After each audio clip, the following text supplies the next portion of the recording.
This has been a particularly rough year for law enforcement. It's been a particularly rough year for me as a chaplain. In a lot of the conversations that I'm in and being a part of, community, you hear what people say, and I grieve at deaths that are being experienced in different parts of the community, and there's some really tragic injustices that happen in our communities.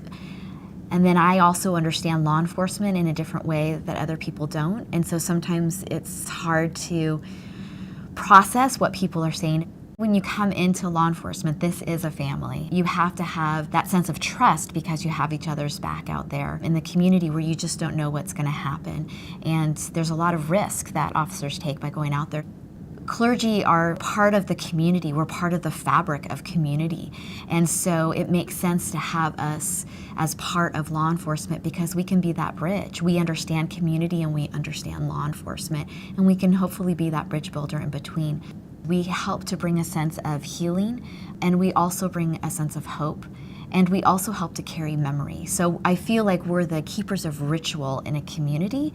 And so as people are going through traumatic events, oftentimes they'll just go through some horrible critical incident and never talk about it again. And as chaplains, we feel like, and we know that that trauma stays with you. And so we believe that having somebody walk with you through it, talk you through it, is going to help lessen the impact of that trauma in years to come.